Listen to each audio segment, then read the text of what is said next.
Good day, everyone. Welcome to our ACEAS seminar.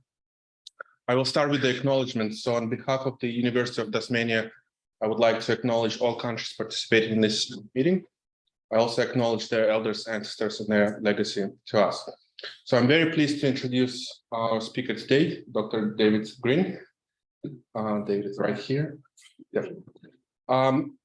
David is an ACEAS research associate based here in IMS at UTAS. David is working in the area of marine ecology, specifically focusing on how ecosystems respond to climate change. David undertook his honors and master's degree in South Africa, and then he completed his PhD in IMS here last year. So in his PhD, David focused on environmental and biological modeling of the Southern Ocean. So David will talk about some of his PhD and more recent results with us today. So welcome, David, and thank you very much for sharing your results with us. Thank you very much. Thanks, Max, for the introduction, and hello, everyone. Yes, so today I thought I would talk a bit about KRILLPODYM, which is this model of Antarctic krill. It's this spatial population model that has been in development for just on 4 years now. It's been a slow burn. So we started conceptualizing it at the end of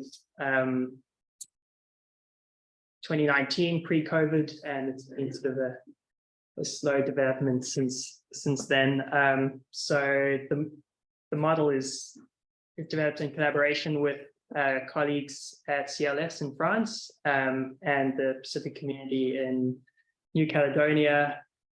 And the first implementation of it is about to be published next week, which is really exciting. And I thought this would be a really good opportunity to present the model and go into a few of the sort of more mechanical details of it, which is not something I'd really be able to do in a shorter form presentation. So when I was putting it together and just preparing it earlier, I thought perhaps I went too far into the nitty-gritty. So bear with me if it gets very methods heavy. I go through all the methods, and then I will show some, the first output from this first implementation and talk about where we want the model to go. So with that,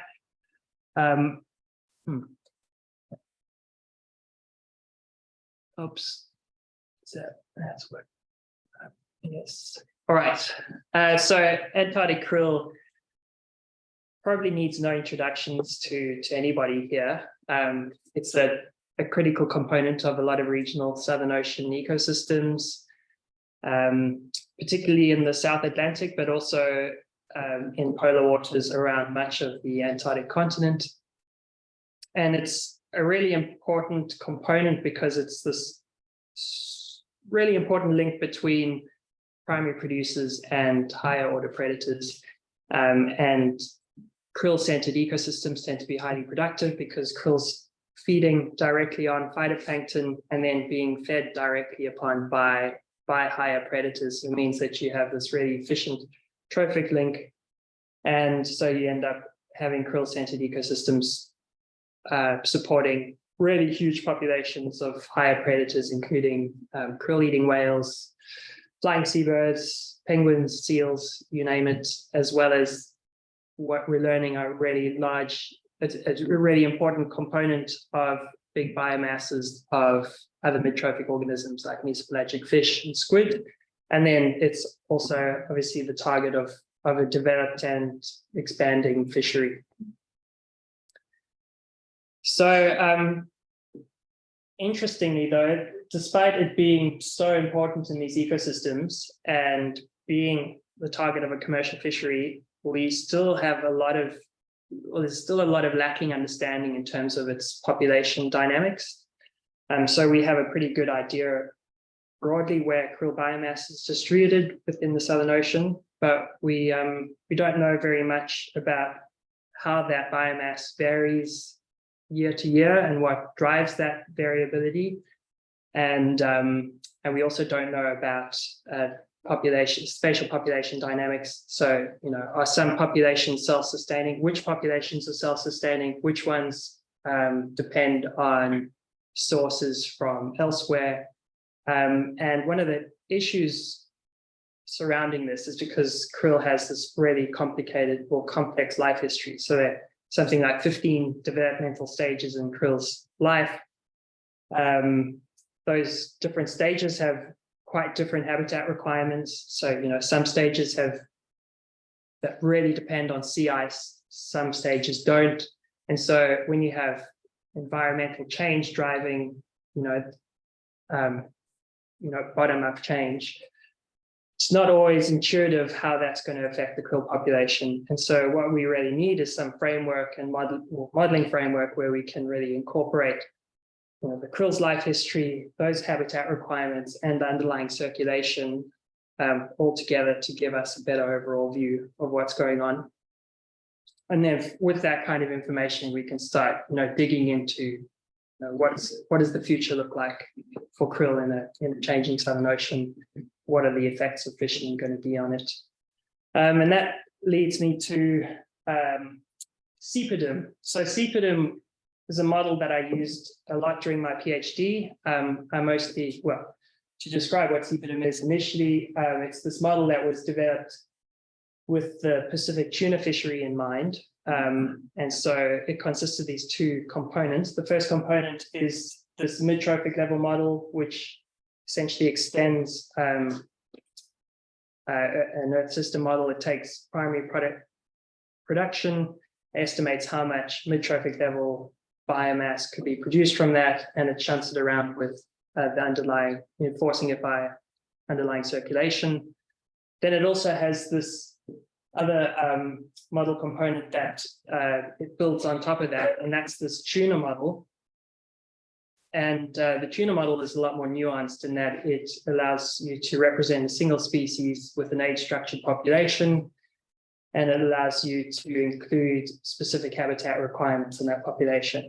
So I used the mid-trophic level model a lot during my PhD. I used output from it a lot to better understand foraging distribution and performance of higher marine predators. But I sort of got an understanding of what the tuna model was doing at that time. And over the course of my PhD, we thought, well, this is a really unique and good opportunity to try adapt this model to represent the life history requirements of krill. So that became a big component of my PhD, which then built into the postdoc that I'm working on now. So it led to this KRILLPODYM, which is probably not the most inventive reinventing of SEPADYM. But over the second half of my PhD, I came up with this model structure based off of the SEPADYM structure, which has these three core components, which is this life history component with an age-structured population, then this component with key habitats affecting some of the population processes, including recruitment and mortality, and then this transport component where we're driving the redistribution of biomass with underlying circulation. And the idea of putting this model together and the framework together was to get an implementation that aimed at firstly trying to capture the dynamics, spatial dynamics of the krill population, being able to approximate krill's distribution that we could then use to understand metapopulation dynamics, give us some scope and capacity to inform where we should be focusing future sampling efforts if there are regions that haven't been sampled very much and are showing up to be potentially important sources for the krill population, and maybe driving sampling there, and then also ultimately building capacity to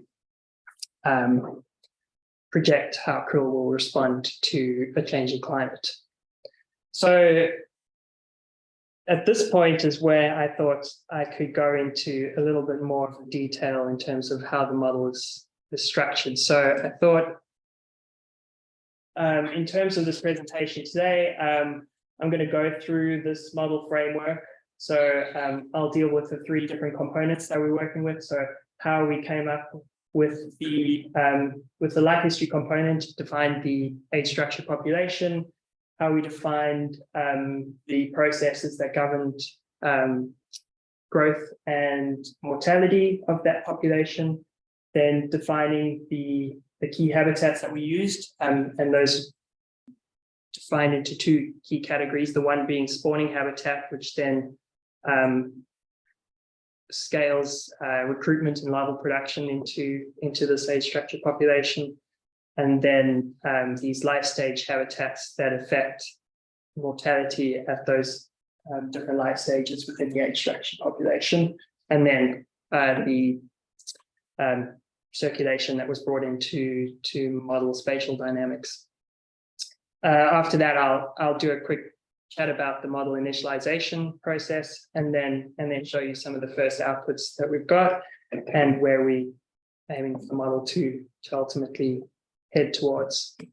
So starting off with the life history and the age structured population model. As I said, krill has about 15 different developmental stages, which is way too many to incorporate within a model like this.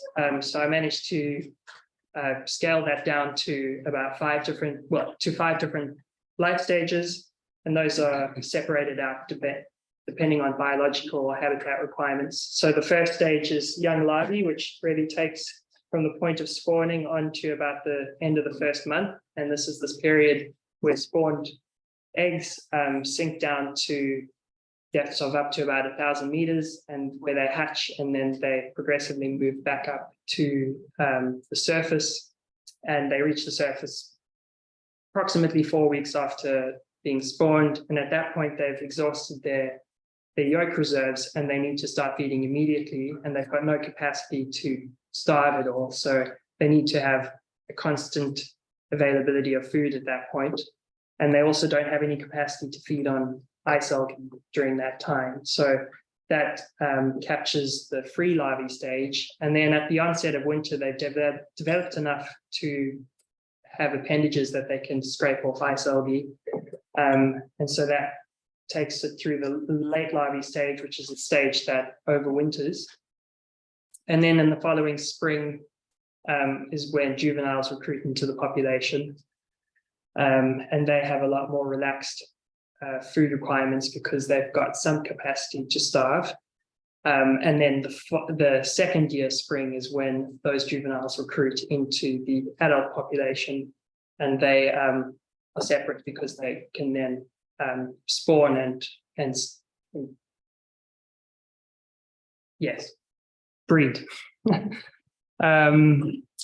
So we have these 5 key life stages, and then those key life stages are divided into 291 age classes. And so what that means is that you could have a cohort that spawned at age class 1, and then that cohort will then, at the time step of the model, progress through each of those 291 age classes. And over that time, it will grow. The mean size of that age class will grow depending on a predetermined growth rate, and mortality will be defined based on their age. And that's using these 2 functions. So the growth rate is determined, it's entirely by age class and their age, and that's determined by a stepwise seasonal von Bertalanffy growth curve, which basically allows for these really steep growth spikes over summer, and then these stagnant periods over winter. And then mortality is derived by this almost quadratic function, which essentially enforces really high mortality rates soon after spawning, which then decreases to a pretty low rate sort of around the juvenile adult stages. And then when they get to the really late age classes, then it shoots right back up. And that gives us our baseline mortality rate for the population. And that baseline mortality rate can then be further scaled by the quality of the habitat, which I'll then get to now. So I mentioned that we had two key habitat components. The first was the spawning habitat component, which scaled reproduction. And then the second is the life stage habitat, which scales the mortality rate. So I'll first talk about the spawning habitat. So that's all the boxes in green there. And this was something that we computed. We developed this model a couple of years ago for a standalone paper.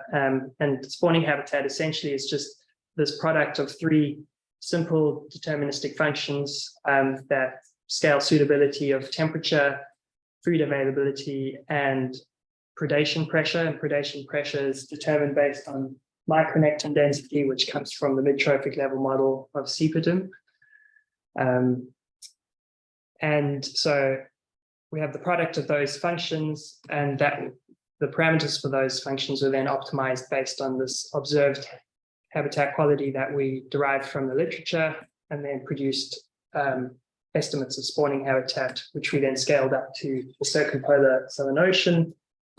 And we did a quick comparison at that stage to see how spawning habitat quality in the region around the Antarctic Peninsula matched up with recruitment the following spring, and it matched up really well for recruitment in northern Antarctic Peninsula region.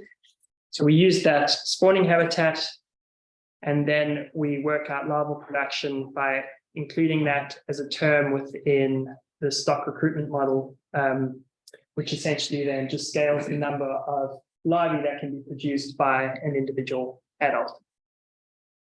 So that gives us, we allow spawning for the purpose of this first implementation of the model. We only allowed spawning to occur over austral summer, which is December to February, which is the peak spawning season for krill anyway. So that was that component. Then in terms of defining the habitats that affect survival of the different life stages, we considered three components as the most important. The first is thermal requirements, so that affected survival and quality of habitat for all 5 life stages. So krill are extremely stenothermic, and so we considered waters warmer than 5 degrees Celsius to not be sustainable for krill to survive. And then we had some play in between that, where we had sort of marginal conditions between 3 and 5 degrees, and anything from sub-zero to 3 degrees we considered optimal. Then the 2 life stages that had the really strictest requirements were the free larvae and late larvae, which are these larval stages that really need to be feeding continuously. And so free larvae needed to have access to high phytoplankton availability in the water column, and they couldn't be covered by sea ice because they don't have capacity to graze sea ice algae. And then the late larvae needed to either have access to sea ice or enough phytoplankton in the water column. So without going into too much detail here, we scaled our habitat suitabilities as a value between 0 and 1, with 1 being suitable habitat, which basically had no effect on the baseline mortality rate that we defined, marginal habitat, which increased that rate of mortality by an order of magnitude, and then unsuitable habitat, which basically enforced 100% mortality. So, I mean, those are the specific requirements that we used in our defining our habitats, which I won't go into now. But this is just an example of the habitats that we used as forcings that we produced. So on the top left there is the habitat produced for young larvae. It's it's the most generous. So that dark blue is all suitable habitat. You see in all 4 of these habitats, the bottom right one includes juvenile and adult habitat. In all 4 of those habitats, waters north of, say, the subantarctic front are all considered unsuitable. And then the free larvae habitat, you'll notice is the most constrained, where the dark blue of suitable habitat is really constrained to these localized patches. So that those habitats are then multiplied in with the exponential function to scale this baseline mortality rate to increase it at some level. And then the third component was including circulation. So we had 2 circulation schemes in here. So if you remember with the life history, young larvae do this descent-ascent cycle where they dip down to almost 1,000 meters. So for their transport, we assumed that they were being transported by average current velocities across the upper 1,000 meters of the water column. Once they reached the surface, everything thereafter we assumed was transported by a combination of epipelagic current velocities and sea ice advection. And we used a weighted mean, assuming 18 hours associated with the water column and 6 hours associated with sea ice. And then the spatial redistribution of biomass was computed using advection diffusion reaction equations, which are already developed within the superba model. So to initialize the model, we used as initial conditions, we used uninformative constant density of all age classes at 1 individual per meter per squared across all waters south of 40 degrees south. So this was, giving no prior information of where krill should be distributed. And then we essentially ran a 12-year spin up on a single year of forcings, and at a 1/4 degree resolution weekly time step. And then we were just wanting to see if, with this really unhelpful initial distribution, would we be able to replicate krill's distribution and some of the dynamics. So this is show you this first 12-year spin up. And you can see immediately the distribution of krill is constrained to within waters less than 5 degrees Celsius, so say roughly south of the subantarctic front. And you can see it's producing these seasonal pulses of biomass associated with spawning in summer, and then biomass recruiting into the next life stages through late summer, autumn, winter. And then after the first year, we see it biomass recruiting into the juvenile population, and after the second year, we start seeing it recruiting into the adult population. And we can, it's not very easy to see here, but there is some evidence around the region between Prince Bay, the Cosmonaut and Cooperation Sea area, where we have biomass spawned around Prince Bay being shunted westwards along the Antarctic coast to the margin of the Cooperation and Cosmonaut seas, and then it's being pushed northeastwards again back towards the Kerguelen Plateau. So it's giving us some really useful information about spatial dynamics of the biomass within the region, which is really exciting. So then just having a quick look at a snapshot of the model post-larval biomass. So post-larval biomass in this case is juveniles and adults combined.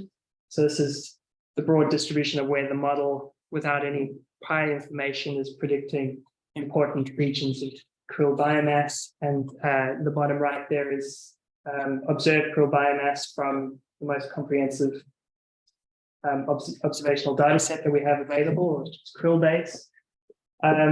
So broadly, we see that the model is predicting high biomasses of krill in the South Atlantic and around the Antarctic Peninsula, which is good. That's where we'd expect it to be. It's also giving us some pretty high biomasses along the margin of the Antarctic coast in the Indian sector and East Antarctica, which is also good.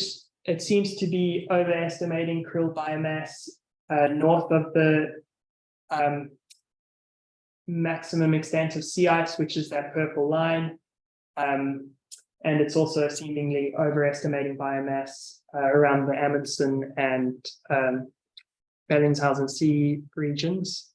So it's likely that this is because we're not actually managing to capture all the mechanisms yet. So if you remember, with the habitats that we used for the juvenile and adult stages, we only had thermal requirements on those, and we didn't include any food requirements just because, you know, the model was blowing out already. But that's something that we will probably look at doing, because, you know, those stages are able to fast and starve to some extent, but, you know, that capacity is, you know, limited. So so it'd be good to look at that. And in the Amundsen and Bellinghausen Seas area, that's, you know, that's a notoriously ice-dominated region, and so we might not expect there to be actually that much food available for krill to be feeding on. So that might actually reduce their survival in those regions. So that's something we'll be looking into going forward. This is just a quick look at the relative distribution of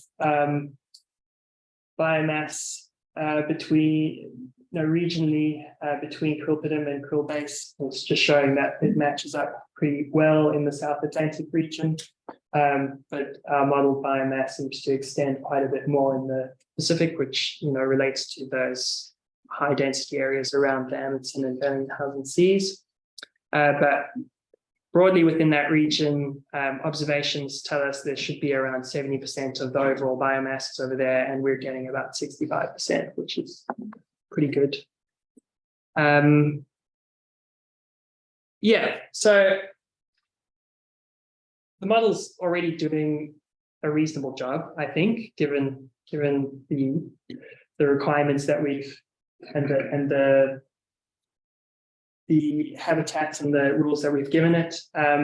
But what this really does is give us this framework to work with, to start asking more applied questions and to start exploring doing some applied experiments, sensitivity analyses and things. And the way the model's built is it gives a lot of flexibility to compute forcings offline, which means that we can consider different mechanisms, we can consider different parameters, we can consider a lot of different things, which gives us a lot of scope to play with. But, you know, we've got a lot of things that I'm wanting to work on going forward. So that's things like really nailing down an uncertainty around, say, the stock recruitment function, some of those habitat requirements for the juvenile adult stages. Also, one of the things that's quite interesting is looking at the relative contribution of sea ice advection and ocean currents to redistributing biomass. So I did a quick, as part of this paper that's coming out, did a quick look at how using only currents versus, you know, various different combinations of currents and sea ice advection affected the distribution of biomass. And you can see using only currents, you get a much stronger concentration of biomass around the margins of the Antarctic continent and this huge collection of biomass in the Ross Sea.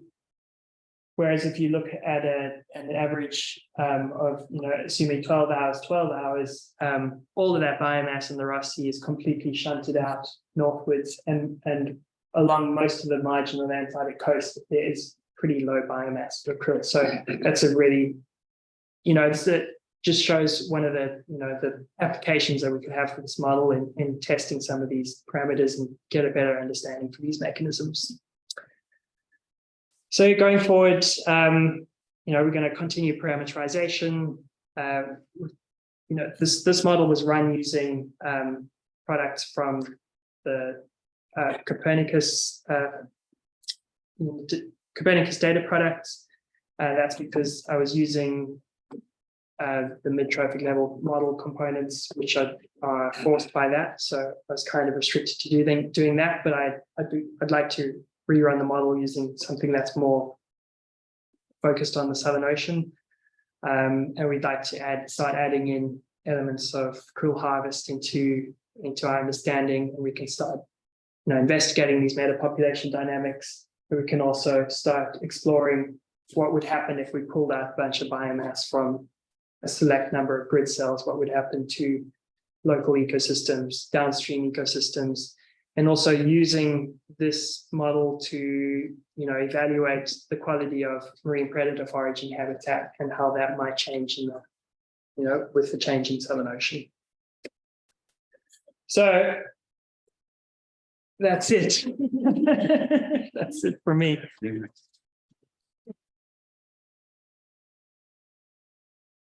Thanks, David. Yeah. Very nice. Any questions for David? Maybe from here. Hello. Yes, we can hear you. Yes.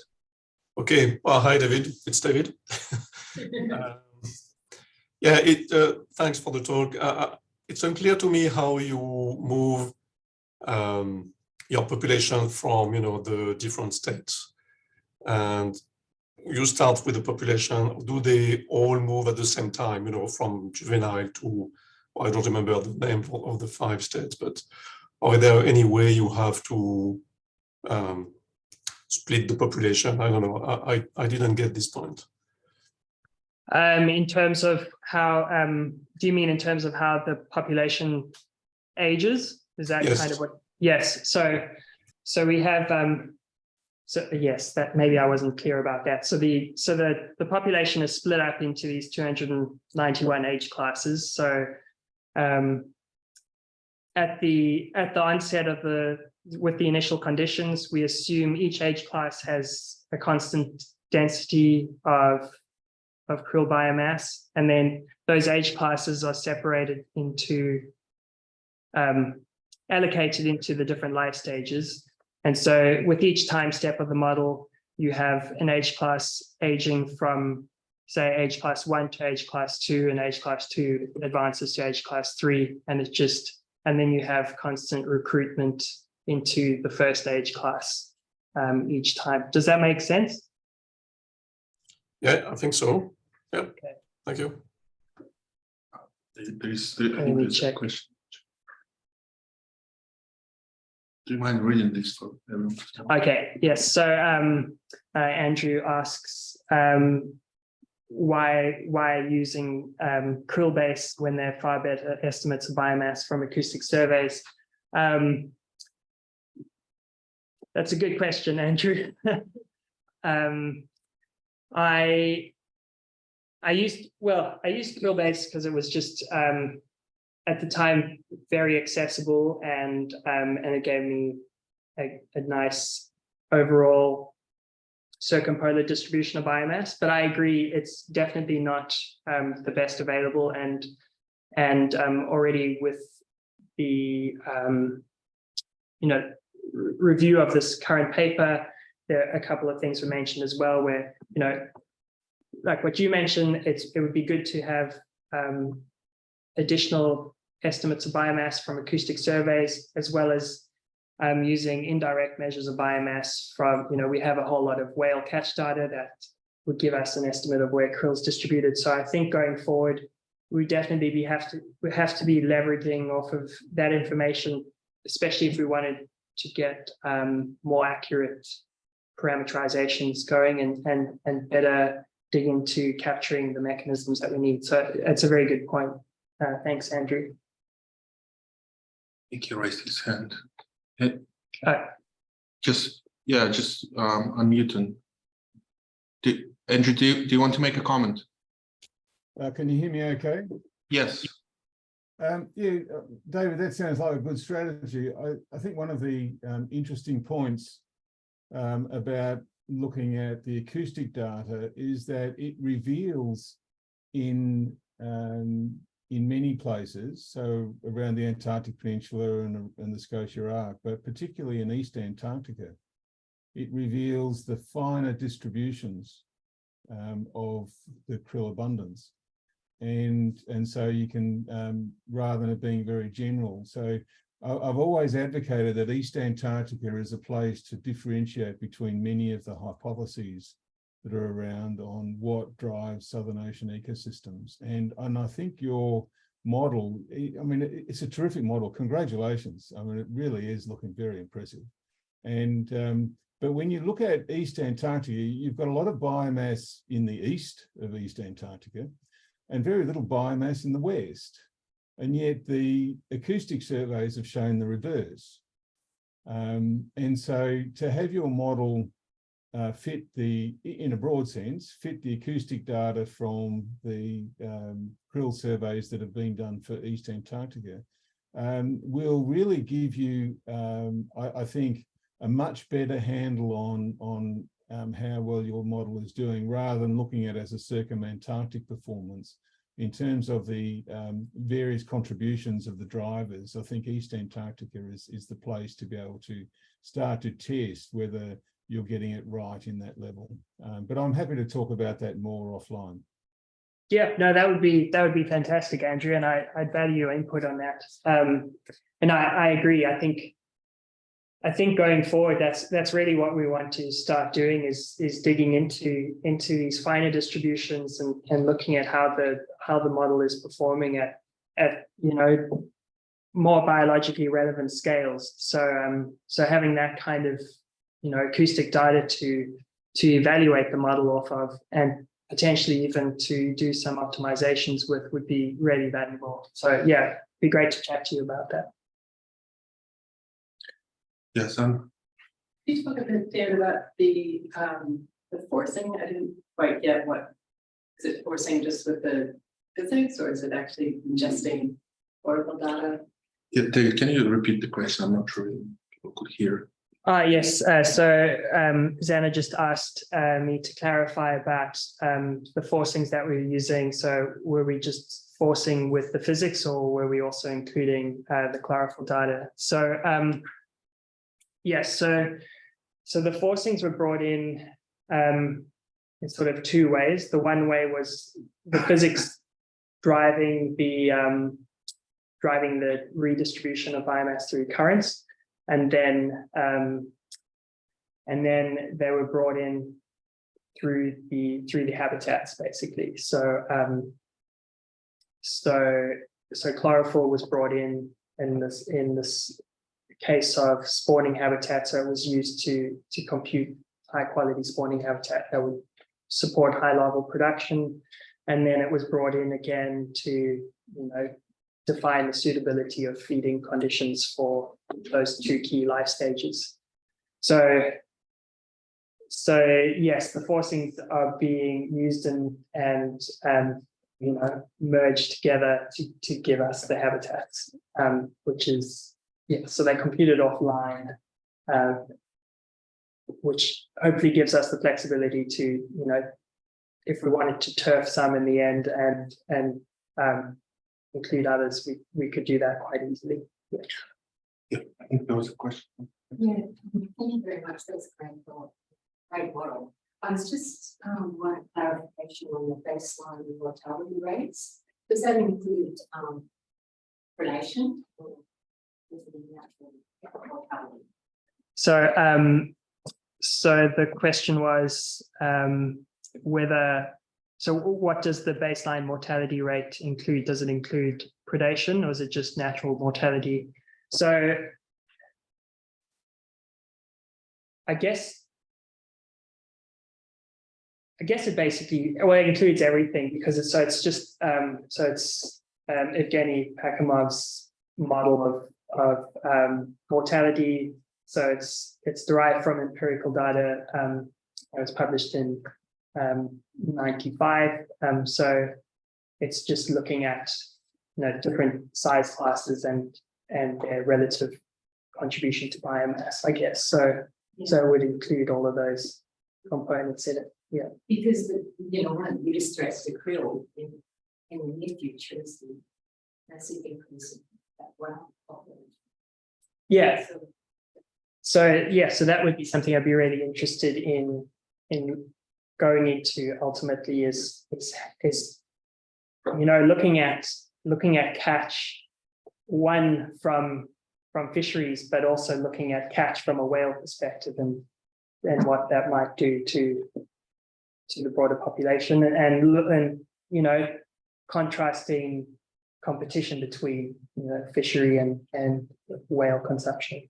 So yeah, that would be useful. Well, did you want to ask? Well, it's really a follow-up on Dan's question about forcing fields. I guess, slightly self-serving question, but how far would you be away from just taking output from the ocean sea ice BBC model? So, Say hypothetically there was an extreme low sea ice winds. so the question is, how far away would we be in terms of the forcings from plugging in, one of the more appropriate forcings that, that's more appropriate for the Southern Ocean. So broadly, we pretty much could do it straight away, apart from just this one element in the spawning habitat, which requires, at the moment, the way the spawning habitat model's optimized, it uses this mid-trophic level biomass estimate in it. And the only product available is forced from the Copernicus physics. So we'd have to get rid of that suitability curve from the spawning habitat model, which is probably quite feasible, but it would just mean having to re-optimize that, which is always easier said than done. But if we could essentially remove that component, then the model would be very flexible to use whatever forcings we wanted to use for it. So, so I don't anticipate that it would be too far off. That would be a really interesting thing too, and something I've been thinking about, especially with this current sea ice situation. Yeah, I mean, I think it's something for the senior community. Yeah, it's yeah, really super interesting. Yeah, awesome. Yeah. Just comment on a couple of those questions and being a co-author on this. David had been entirely too modest about the achievement. No one has a krill biomass, a certain public krill biomass estimate model working till now. What he's managed to achieve is to get that going, to get something that's not insane looking. And I mean, there's questions around it. Andrew asked ones around using krill base or using acoustic. Great question, but you got to start with something, and we started with krill base, and it looks reasonable. Same as Anna's question, but how can you force it, or how does it do mortality? It is a pretty flexible model. We can change the mortality because we 100% should not be using a relatively poorly tuned ocean model with no sea ice, which is what the Mercator model that's being used as the physics driver for it now. But again, you can't do that at the moment because of the pelagic stuff. Anyway, the first step was to get it working and get it looking reasonable. That's all been done. It's a massive step forward. The steps now, which David has the capability and capacity to do, are these kind of fine tunings around using ACEAS RM2 instead of Mercator, but finding the predator model, doing these regionalizations are all achievable now. That are things that people have been talking about for decades, and no one's got a krill biomass model working until now. Well, it's about bloody time now, because I started working on it 12 years ago. And we spent 12 years trying to do it, and this is the culmination of that. And Andrew Constable was working on it for 10 years before that, so 20 years of work. And Alari's jumping into this space too. This is the culmination of 20 years of work to get an estimate of krill biomass out of the model. It'll get better. It should be better, but it's a massive achievement. Well, that's very kind of you, Stuart. You make me blush. Yeah, so I mean, really, getting it to this point was just to show that we have, we have a functioning model. This is the framework, and we're not saying this is necessarily real, but it's not giving us ridiculous results, and we can progress with this and do something useful. The idea. Yeah. Dave, can you look at the chat? There were some comments. Sorry. I don't know if there are questions for you. I think they're all conversations. Yeah. All right. Any other? Yeah. Please. Question. Just 1 second. So I'm going to ask probably just the sort of the other side of the question.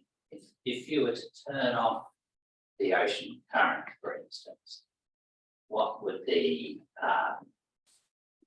figure look like that you have with krill base here? So no current, so you still got diffusion. I don't know if you can actually do this, but what would that krill, what the Distribution of that. distribution Yeah. would look like? And so I'm really kind of asking, what are the various terms contribute? Yeah.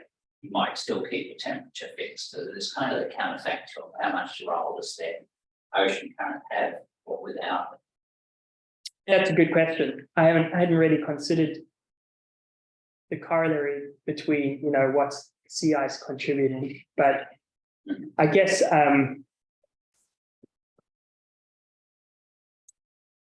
one of the areas that it's contributing a lot is in the ACC eastwards of the Scotia Arc. So around that region, you get a lot of krill being spawned around the Antarctic Peninsula. It gets advected northeastwards past South Georgia, past Scotia Arc, and then it doesn't get killed off quickly enough, which is one of the reasons why I was thinking there was an issue with the food availability of terms. But anyway, that biomass ages, and as those cohorts age, they get systematically redistributed eastwards until they end up around the Kerguelen Plateau. So I suspect if we switched off ocean currents, we wouldn't get that. So What about the interchange between along the slope fronts? I don't know offhand, but it's easy enough to do, and I could check into that.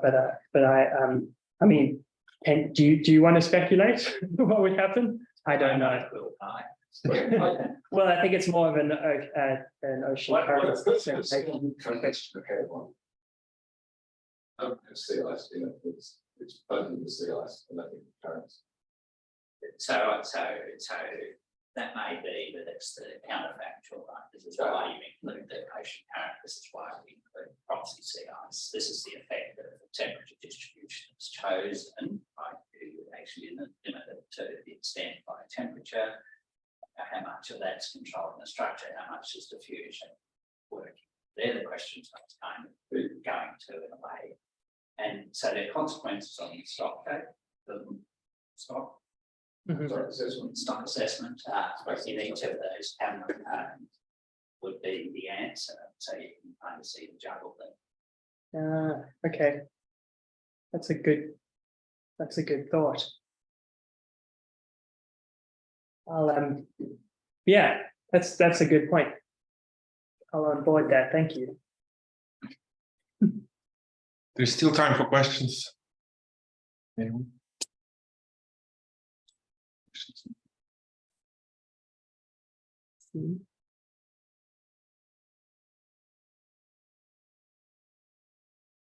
I thought I took longer than than I actually did, I guess. Well, if there is no more questions for David, let's thank him one more time.